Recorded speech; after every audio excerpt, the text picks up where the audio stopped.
Welcome to Thrive Radio. I'm your host, Amy Montgomery, entrepreneur and digital marketing agency owner. Today, my guest is Chelsea J. She's a consultant in employee retention. She's a career coach. She helps organizations increase staff retention, boost morale, attract and retain top talent. Chelsea, welcome to the podcast. Thank you so much for having me, Amy. I'm so excited to talk to you again. Yeah. What is your journey and how did you become a coach and a consultant? Wow, where do I even start?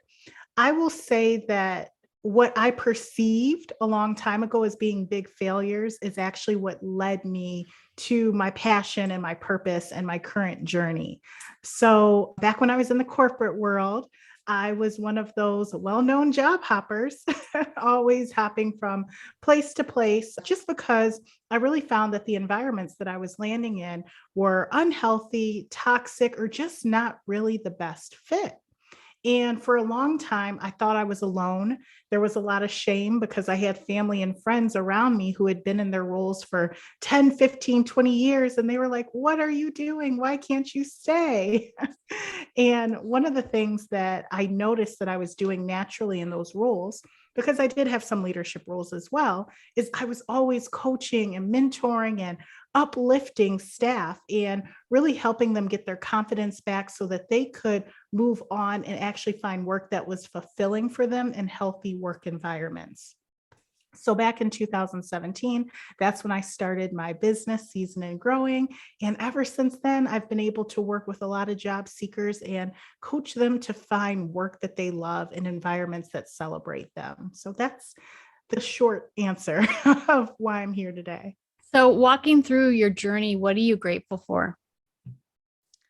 I am grateful for all of the ups and downs. I know as an entrepreneur, we often see other entrepreneurs out there who are at the top of their game, and we naturally feel a sense of, oh man, what am I doing wrong? I should be there.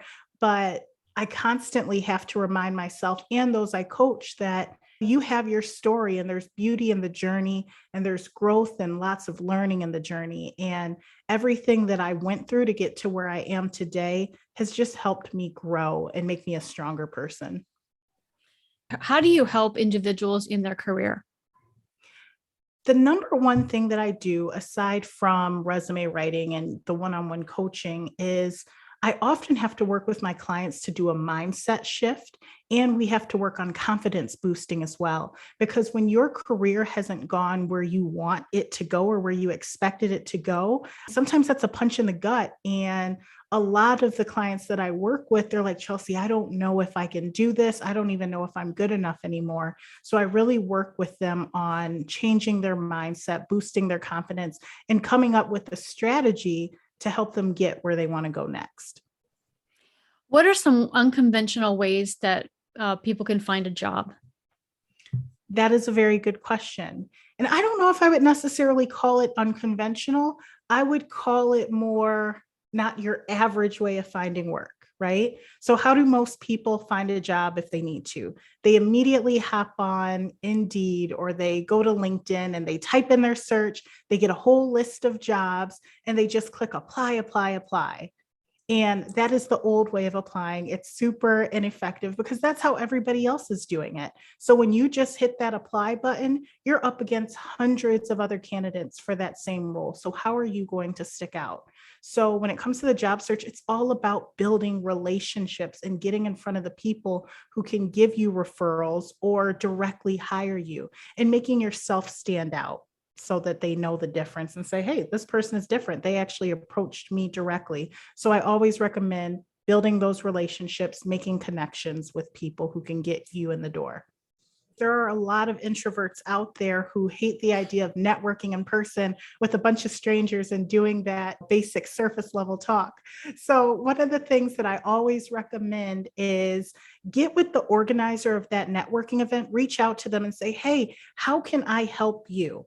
And if it's by greeting people that come in the room or showing people around or handing out something, it just makes it easier to approach and talk to people whenever you have a task that you're supposed to be doing. And then you have people naturally coming up to you asking questions. So that takes the pressure off of walking up like, hey, I'm Chelsea J, blah, blah, blah. Yeah, So right. that's a little tip. Yeah, I love that. What are one of the most important traits to learn in order to excel in your career? Ooh, good question. I would say the number one tip that you need to use in order to grow in your career is getting comfortable with self advocacy. Whenever I meet a lot of professionals and I say, "What's your superpower? What do you do? Why should I hire you?" They immediately freeze up. And then I get this long, drawn out sentence. I'm like, What are you doing? I need you to be comfortable with speaking your value and what you bring to the table. Be comfortable with that. Have your pitch ready. And even when you're in the workplace, there are times where you will need to advocate for yourself, whether it's for a raise, a professional development opportunity, or asking to take on a project. You have to be comfortable with asking for what you want and promoting yourself. Yeah, that's true. In what ways do you help organizations with retention? I love working with organizations on this, and it's so important. Now, whenever I work with clients as a coach, one of the things that I always say is, okay, why are you leaving this role? And 95% of the time, they say, my boss is terrible. And I think that so many organizations really undervalue the importance of leadership development and leadership coaching. So, what I do is turn average managers and make them into transformational leaders just through coaching them on communication, self awareness, and some of the other fundamentals that are needed. Because I tell people all the time, just because you're a manager doesn't mean that you know everything or that you have to stop growing. It's a continuous journey, especially when you're in charge of people and influencing them. So, what are some strategies to identify a toxic environment before you accept a job and start working there? Pay attention. Pay attention to the hiring process. Pay attention to how people talk to you on the phone whenever they do that initial screening. Whenever you actually go into the organization, pick up the vibe. Like, see how you feel when you go in there. And whenever you're talking to, the hiring managers during your interview, pick up on what they're saying to you. A lot of the times we can identify red flags, but then we talk ourselves out of them and say, oh, they didn't mean that, or maybe they made this face because of this, or maybe they misspoke. No, pay attention to your gut, please. We have intuition for a reason. So I just say pay attention.